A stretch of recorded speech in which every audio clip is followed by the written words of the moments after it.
तत्सवितुर्वरेण्यं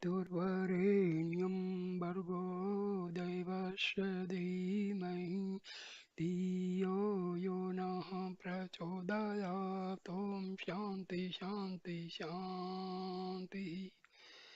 Namaste, my dear friends. This is the second video about Bhagwan Sri Ramana Maharishi's subtle teachings, which are very useful for the sadhakas who are advanced in their self-inquiry and meditations techniques. So this is my second video in the same sequence.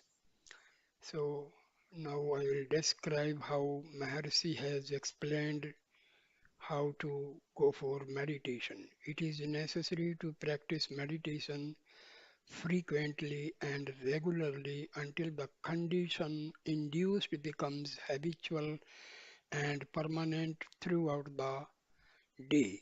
Therefore, meditate. You lost sight of the bliss because your meditative attitude had not become natural and because of the recurrence of latent tendencies of the mind. When you become habitual, reflective, the enjoyment of spiritual beatitude becomes a matter of natural experience. It is not by the single realization of I am not the body that the goal of self is reached. Do we become royalty by seeing a king once? One must constantly enter samadhi, absorption in the self, and realize oneself and completely blot out the old tendencies and the mind before one becomes the self. Meditation on the self is our natural state. It is only because we find it hard that we imagine it to be an arbitrary and extraordinary state. We are all unnatural. The mind resting in the self is its natural condition, but instead of that, our minds are resting on outward objects. Meditation helps to remove the illusion that the self must be seen. How do you see the I now? Do you hold a mirror in front of yourself to know your own being? The answer is the I realize that it is the truth. Withdrawing all thoughts from sense objects, one should remain fixed in steady, non objective inquiry. See the self my meditation in this manner. Trace every thought to its origin. Never allow thought to run on. If you do, it will be unending. Take it back to its starting place and the mind will die of inaction. Go back by the question, who am I? No meditation on any kind of object is helpful. In meditating on an object, whether concrete or abstract, you are destroying the sense of oneness and creating duality. Meditate on what you are in reality. Obviously, the seer is more real, true, and important than the seen. Since the seen is dependent on it, so turn your attention to the seer and who is the source of your eye and realize that up to now you have been studying the object, not the subject. Now find out what the word I stand for. All kinds of thoughts arise in meditation. Unless they rise up, how can they be destroyed? They rise up spontaneously in order to be extinguished in due course. The self is realized with a mind that is turned inward. When the mind sees its own source, it becomes that. Next is who am I and whence am I? The thought, who am I, will destroy all other thoughts and finally kill itself also. If other thoughts arise without trying to complete them, one must inquire to whom did this thought arise? What does it matter how many thoughts arise? As each thought arises, one must be watchful and ask to whom is this thought occurring.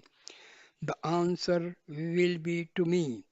If you inquire who am I, the mind will return to its source. The thought which arose will also submerge. As you practice like this more and more, the power of the mind to remain as its source is increased.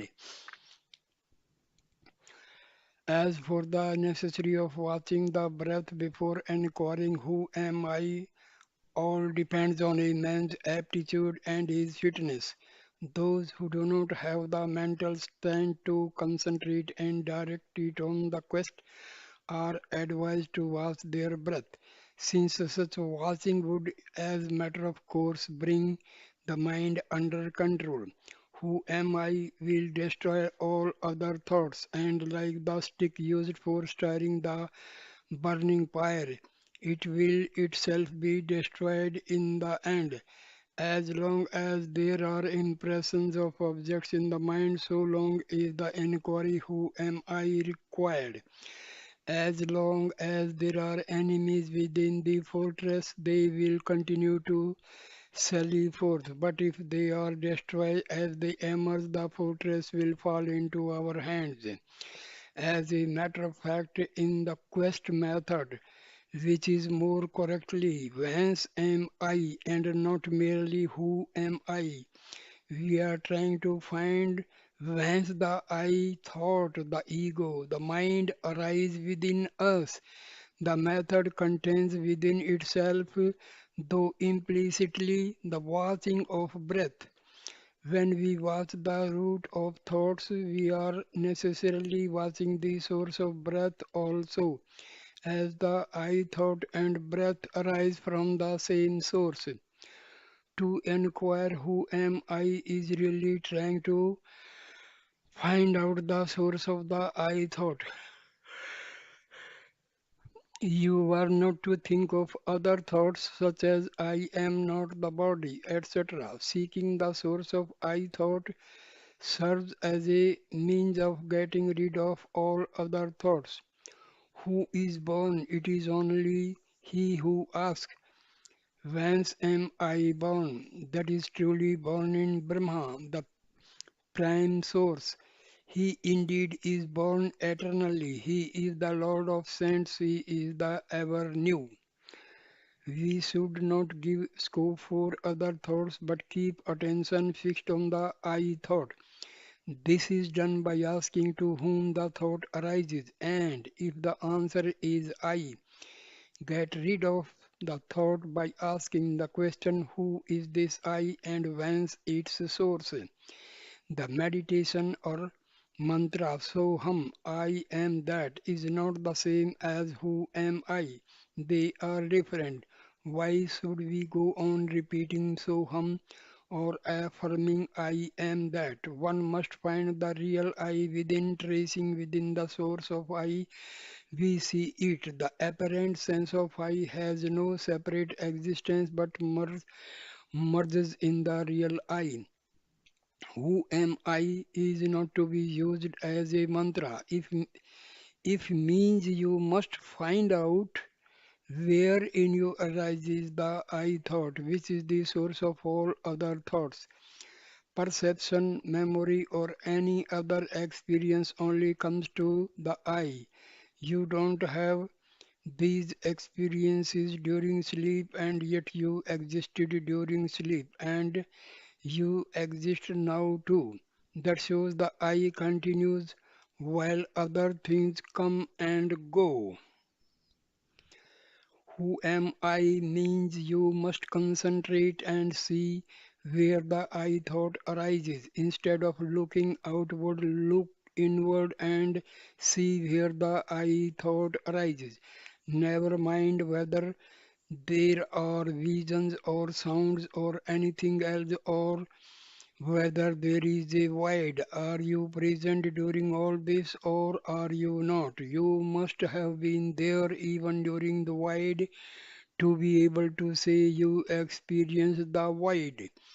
To be found in that you the quest for the I from start to finish. Whatever other methods may be chosen, there will always be the doer that cannot be escaped. Just who is that doer is what must be found out. Until then, the sadhana practice cannot be ended. So eventually, all must come to find out who am I. You complain that there is nothing preliminary or positive to start with. You have the I to start with. Suggestive replies to the inquiry such as Shivoham, I am Shiva, are not to be given to the mind during this meditation. The true answer will come by itself. Any answer which the ego might have cannot be correct. Any answer which the ego might give cannot be correct. These affirmations or auto-suggestions may be of help to those who follow other methods, but not in this method of inquiry. The inquiry to know the self is different from the method of Sivoham or Soham. I am he.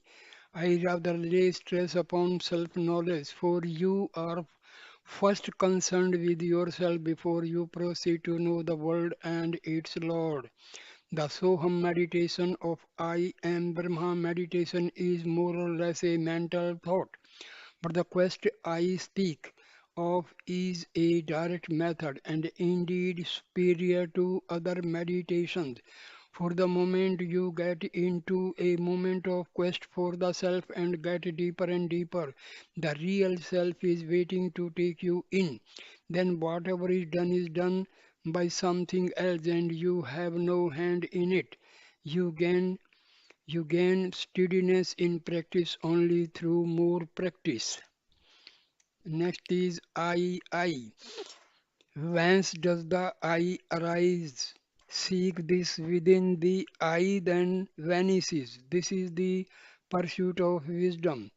Where the I vanishes, these there appeared an I by itself. This is the infinite. Though it reveals itself thus, it is not the ego I, but the perfect being, the self absolute, where the I vanished and merged in its source. There appears spontaneously and continuously an I. This is the heart, the infinite supreme being. On driving deep upon the quest, who am I and from whence? Thoughts disappear and consciousness of self then flashes forth as the I within the cavity of every seeker's heart. The I consciousness is the absolute, though it comes before Sahaja, the permanent and highest level of experiencing the self. There is in it, as in Sahaja itself, the subtle intellect. The difference being that in the latter, the sense of forms disappear, which is not the case in the former, making the corpse body remain as a corpse and not even uttering the word I. One should inquire keenly thus: now, what is that rises as I? Then there would shine in the heart a kind of wordless illumination of the form I. That is, there would shine of its own accord the pure consciousness, which is unlimited and one. The limited and many thoughts have disappeared. If one remains quiescent without abandoning that experience, the egoity, the individual sense of the form I am the body will be totally destroyed, and at the end of final thoughts, the I form also will be quenched like the fire that burns camphor. The great sages and scriptures declare that this alone is release. It is the divine self that shines in the heart as I. When the mind turns inward seeking who am I and merges in the heart, then the I hangs down this head in shame and the one I appears as itself. Rejoice eternally. The heart rejoices at the feet of the Lord, who is the self, shining within as I eternally, so that there is no alternation of night and day. This will result in removal of ignorance of the self. The realization of I is indeed the self which is experienced as I shining of its own accord, the absolute being the witness of the three states of waking, dream, and the deep sleep, distinct from the five seats, aware of the mental modes in the waking and dream states, and of their absence in state of deep sleep. Problems and their solutions.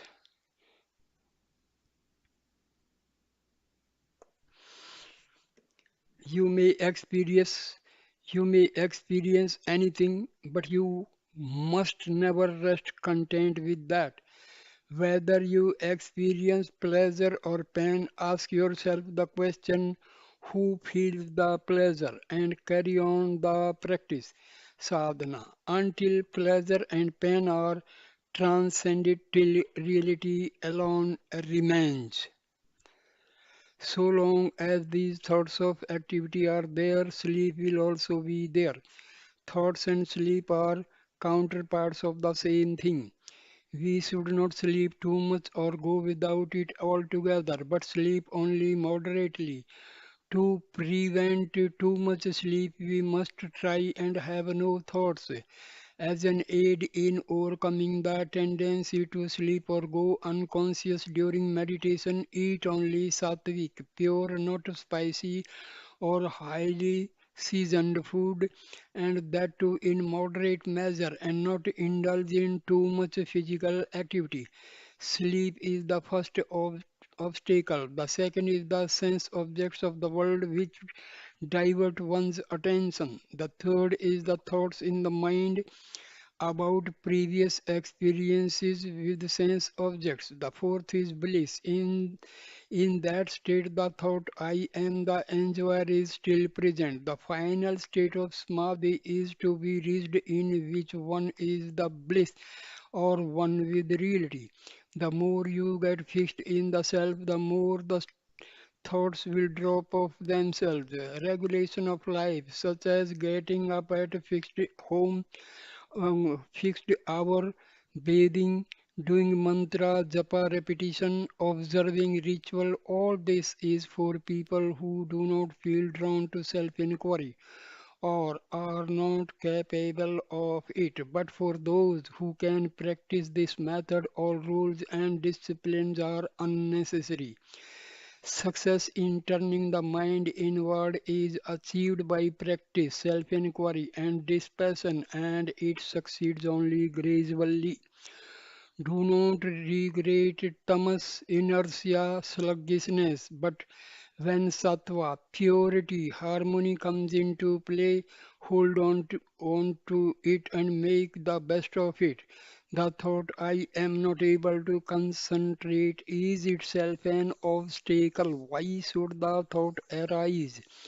There is consciousness along with quietness in the mind. This is exactly the state to be aimed at.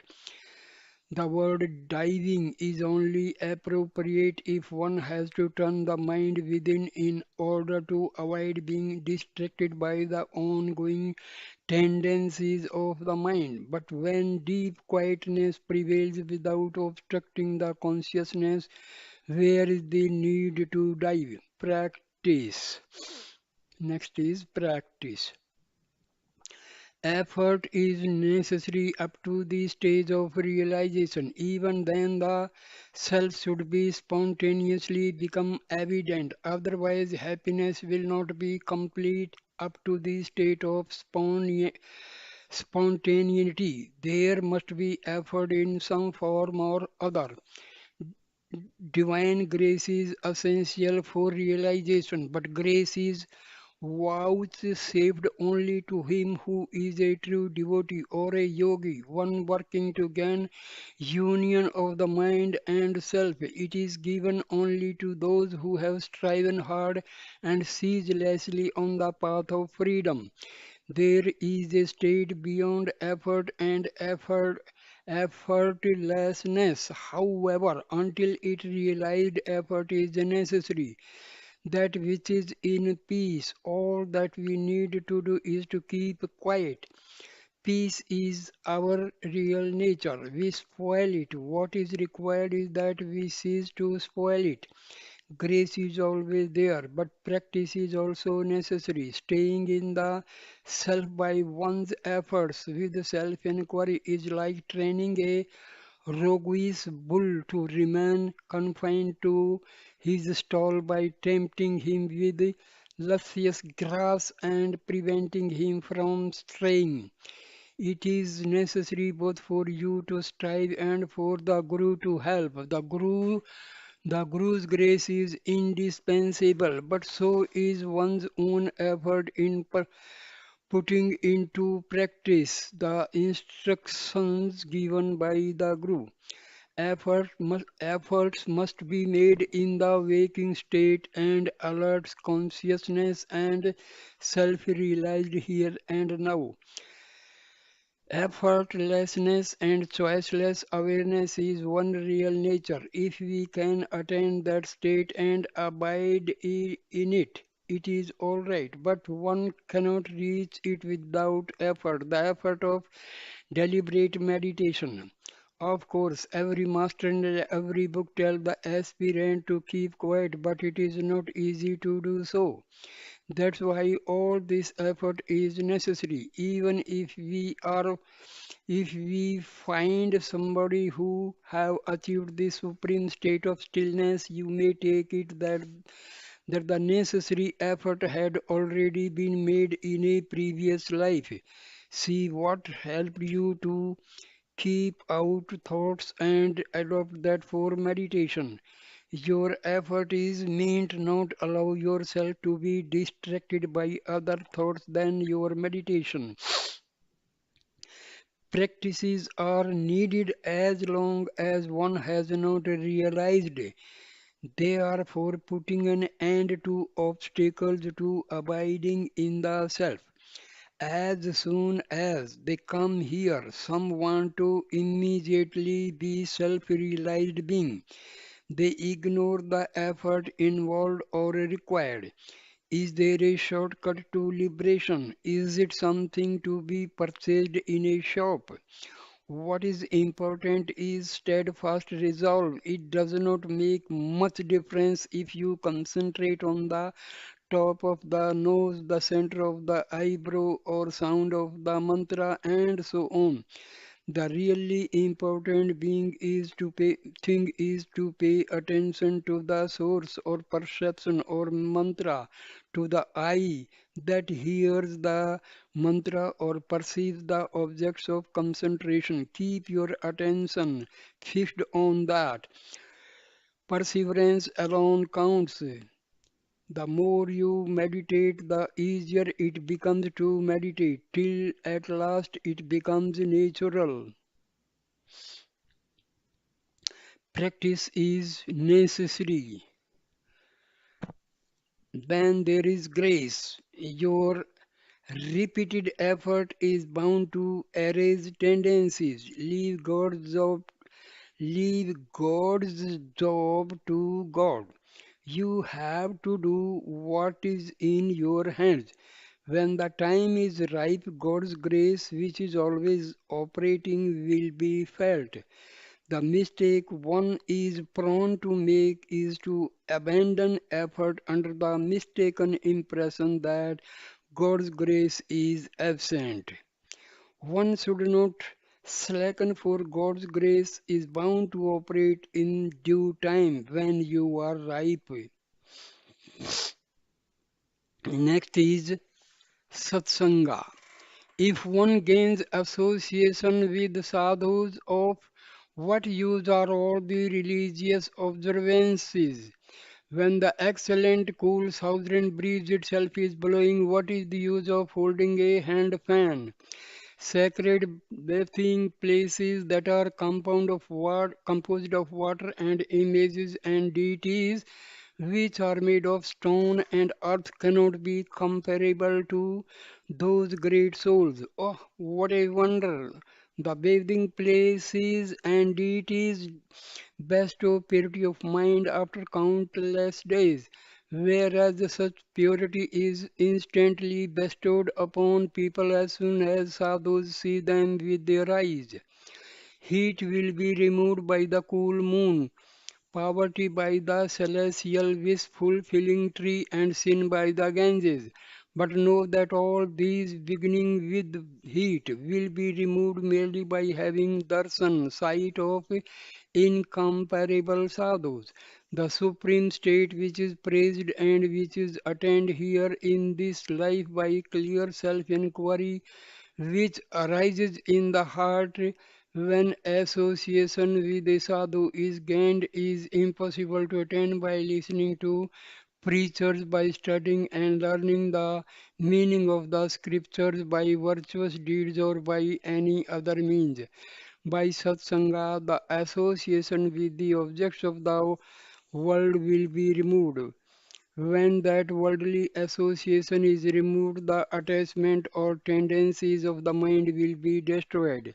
Those who are devoid of mental attachment will perish in that which is motionless. Thus, they attain liberation.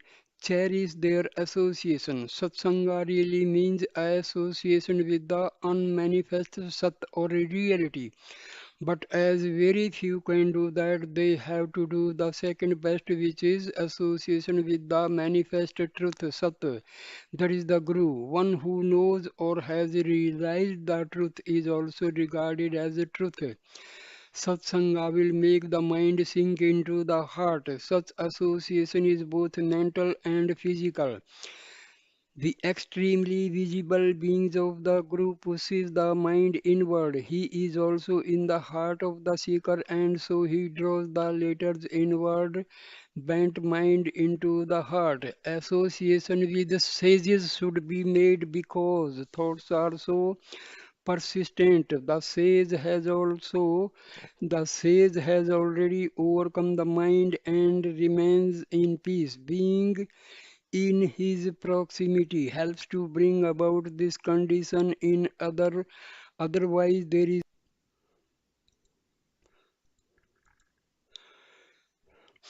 guru. The marks of a guru are steady abidance in the self, looking at all with an equal eye, unshakable courage at all times, in all places and circumstances. He is proper Guru to whom your mind is attuned. He should be endowed with tranquility, patience, forgiveness, and other virtues. He should be capable of attracting others even with his eyes, just as a magnet attracts iron. He should have a feeling of equality towards all. He who has these virtues is a true Guru. Choose that one where you get peace. If you wish to know what is the nature or real form Swarupa of a Guru, you must now know your own nature or real form first. How can one know the nature of the Guru if one does not know one's own real nature? If you want to know the real nature of the Guru, you must find out, learn to look upon the whole world as the Guru's form. One must see Guru in all living beings. The Guru is the bestower of silence who reveals the light of self-knowledge, which shines as the residual reality. Spoken words are of no use whatsoever if the eyes of the Guru meet the eyes of the disciple. Contact with the Guru is necessary. It is like the elephant which wakes up on seeing a lion in its dream.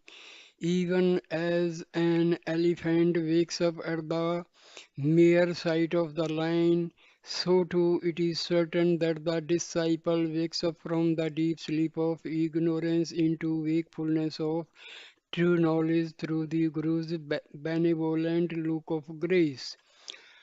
Work within. The Guru is both within and without, so he creates conditions to drive you inwards and prepare the interior to drag you to the center. Thus, he gives you a push from outside and exerts a pull from within, so that you will be fixed at the center. In sleep, you are centered within. On waking, your mind rushes out, simultaneously thinking this, that, and the other. This must be checked. It is possible only for the agent who can work both within and without. Can he be identified with a body? Because you think you are a body, you think the Guru also is a body and that he will be something tangible to you. However, his work lies within in the spiritual realm. He who instructs an ardent seeker to do this or that is not a true guru. The seeker is already afflicted by his activities and wants peace and rest. In other words, he wants cessation of his activities. If a teacher tells him to do something in addition to or in place of his other activities, can that be a help to the seeker? Activity is creation. Activity is the destruction of one's inherent happiness. If activity is advocated, the advisor is not a guru but a killer. In such circumstances, either the creator Brahma or death Yama may be said to have come in the guise of a master. Such a person cannot liberate the aspirant, he can only strengthen his fetters. The Guru is both external and internal. From the exterior, he gives a push to the mind to turn it inwards. From the interior, he pulls the mind towards the self and helps in guiding the mind. This is Guru's grace. There is no difference between God, Guru, and the self.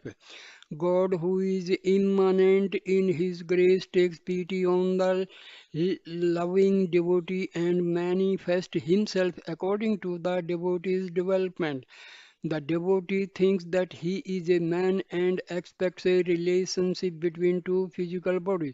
But the Guru, who is God incarnate, works from within, helps the man to see the error of his ways and guides him on the right path until he realizes the self within. The Guru is absolutely necessary. The Upanishads say that no one but a Guru can take a man out of the jungle of mind, intellect, and sense perceptions. A realized one sends out waves of spiritual influence which draw many people towards him. Yet he may sit in a cave and maintain complete silence. We may listen to lectures upon truth and come away with hardly any grasp of the subject. But to come into contact with a realized one, though he speaks nothing, will give much more grasp of the subject. He never needs to go out among the public. If necessary, he can use other as instruments. The Guru does not bring about self-realization. He simply removes the obstacles to it.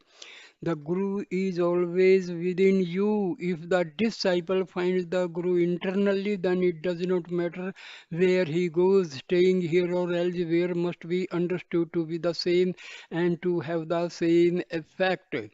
The Guru will go with the disciple in his own path and then gradually turn him into the supreme path at the ripe moment. Suppose the car is going at top speed, to stop it at once or turn it at once would be attended by disastrous consequences. The Guru, not being a physical form, his Contact will continue even after his physical form vanishes. If one enlightened sage exists in the world, his influence will be felt or benefit all people and not simply his immediate disciples. Conquering 1,000 elephants is nothing beside the Guru's power to conquer the rutting elephant of the ego. It is necessary for you to strive and natural for the Guru's help to annihilate recurrent tendencies and bring to being knowledge free from dread, delusion, and desire. Know that the mantra true is but devotion to the Guru's feet. Who meditates on Guru's feet, the flawless flame of pure awareness gains from grace supreme the gift of pure awareness, clarity of mind, and that ends all sorrow. If you are working with your available light, you will meet your Guru as he will be seeking you himself. The Guru is none other than the self. This is the most important point, most important point. The human hour says that God, the Self, is the Guru appearing as a man to dispel the ignorance of man, just as a tame deer is used as a decoy to capture a wild deer. He has to appear in a body in order to dispel the I am the body notion of the seeker. If the Guru is silent, the seeker's mind gets purified itself. I have not said that a Guru is not necessary, but a Guru need not always be in human form. First, a person thinks that he is an inferior, and then there is a superior, all knowing, all powerful God who controls his own and the world's destiny. So he worships him or does devotion to him. When he reaches a certain stage and becomes fit for enlightenment, the same Guru whom he was worshipping comes as a Guru and leads him on. That Guru comes only to tell him that God is within yourself. Dive within and realize God, Guru, and the Self are the same. Ripened by the matchless power of self-awareness, now the Guru stands as a transcendent being supreme. He who penance done he who penance done become the target of his glance of grace, gains greatness that surpasses speech. Next very important term is grace. Grace is there all along. Grace is the self. It is not something to be acquired. All that is necessary is to know its existence. In the same way, the sun is pure brightness. It is ever there and shines, and you are surrounded by sunlight. Still, if you want to know the sun, you must turn your eyes in its direction and look at it. Similarly, grace is only to be found by effort, although it is here and now. We cannot attain realization of the self by our mind unaided by God's grace. One's ignorance of the self revealing immediately of divine grace is not proof of its absence. If the owl does not see the sun that illumines the whole world, is that the fault of the sun? Is it not due to ignorance of the bird or the defectiveness of its sight? Your very desire for grace is due to the grace that is already working in you. As for grace, it is ever within you. You are never out of its operation. Grace is always there. In full enjoyment of silent bliss, the gift of grace that flows from wisdom's Lord, the Lord of Self, the Jiva's Nirvana is casting off the fivefold sheath attachment to the body. Grace is always present. You are neck deep in water and yet cry for water. This passion cannot be acquired, nor realization of truth, nor inherence in the self. In the absence of the Guru's grace, but practice is necessary. Grace is in the beginning, middle, and the end. God, grace, and Guru are all synonymous and also eternal and immanent. The highest form of grace is silence. It is also the highest instruction, Upadesa. Though through divine grace one can go beyond the influences of past actions. Individually, we are incapable because our mind is weak. Grace is necessary. Sadhu Seva, serving a holy being, one whose life is totally dedicated to God, will bring it about. To me, there is no distinction. Grace is flowing like the ocean, ever full. Everyone draws from it according to his capacity. How can one who brings only a tumbler complain that he is not able to take as much as another who has bought a jar? It is only by God's grace that you think of God. Why do you cry that there is no mercy from the Lord that is there to sob about? Instead of being poised in the self, why do you go on wailing? What is this talk of Guru's grace? Does the Guru hold you by the hand and whisper something in your ear? You imagine him to be what you are yourself because you are identified with the body. You think that he is also a body and will do something tangible to you. But his work lies within. How is Guru found? If a devotee prays to God unselfishly, God, who is immanent in His grace, takes pity on the loving devotee and manifests Himself as a being according to the devotee's standard. The devotee thinks that he is a person and expect a relationship between them as a body, but the Guru, who is God or self-incarnate, works from within, helps the person to see the error of his ways and guides him along the right path until he realizes the self within. After such a realization, he feels, I was so worried before, I am after all the self, the same as before, but not affected by anything. Where is he now who was so miserable? He is nowhere to be found. What should we do now? Only live up to the words of the Master. If towards the Lord you take one single step, then with much more than a mother's love, He takes 9 steps towards you to accept you. Such is the Guru's grace. Next comes the surrender. There are two ways of achieving surrender. One is looking into the source of the I and merging into that source. The other is feeling I am helpless myself. God alone is all powerful. And except my throwing myself completely on Him, there is no other means of safety for me. And thus gradually developing the conviction that God alone exists and the ego does not count. Both methods lead to the same goal. Complete surrender is another name for jnana or liberation.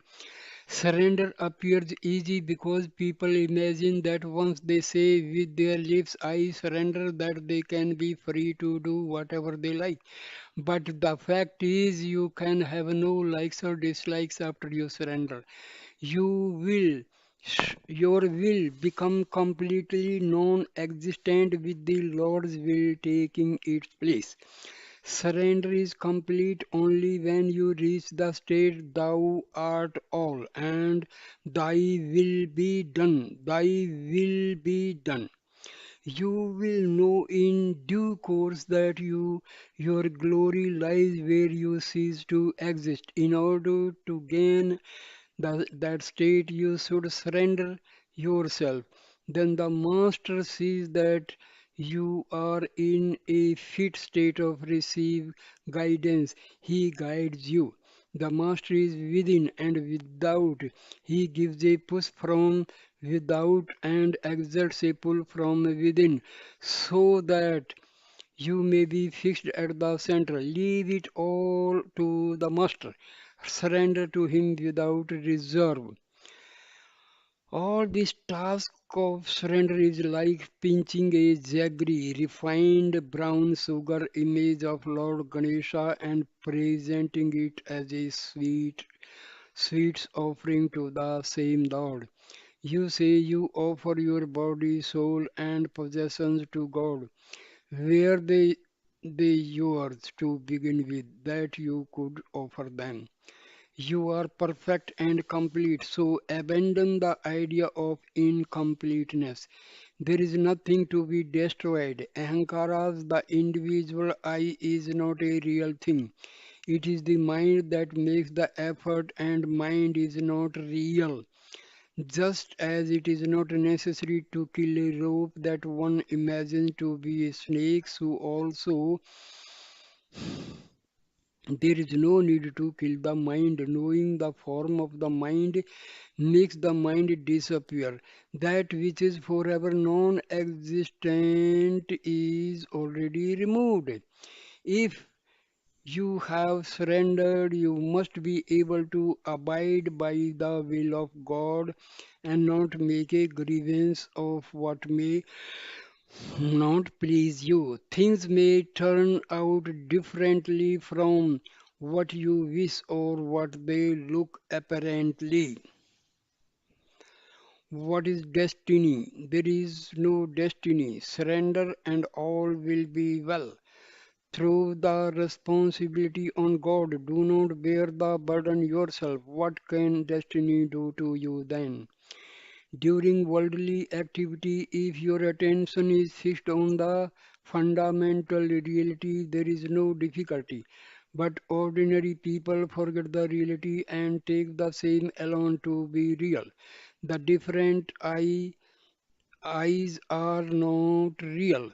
There is only one eye. The separate eye is like a watchman in the fort. He is like the protector of the body. The real owner is everybody is only the one real I. So when the separate I surrenders to the real I, then I and mine are eliminated. The true state comes into existence when, after sorting out what belongs to whom, the ego I surrenders itself to the real owner. And the grace of God is obtained practically by self surrender. If you have surrendered but still doubt God's grace, where does the fault lie? Grace is constant. Your judgment is variable. Surrender will make one understand His grace. You say you have surrendered but still do not feel the grace of God. Sincerity is wanting. Surrender should not be verbal or conditional. Surrender unreservedly, and the higher power will reveal itself. The disciple surrender to his master. That means there is no wasting of vestige of individuality retained in the disciple. If surrender is complete, all sense of individuality is lost. There is no cause for misery. The eternal being is only happiness, and that is revealed. You ask if you ask if grace cannot hasten complete competence for the search. Leave it to God. Surrender to Him unreservedly. He never forsakes the one who has surrendered. One of two things must be done. Either surrender because you admit your inability and require the higher power to help you, or investigate the cause of misery, go into the source and merge in the self. Either way, you will be free from misery. The ego submits only when it recognizes the higher power. Such a recognition is surrender or submission. Otherwise, ego remains stuck up like an image carved out on a temple tower, making a pretense by its trained look and posture that is supporting the tower on its shoulders.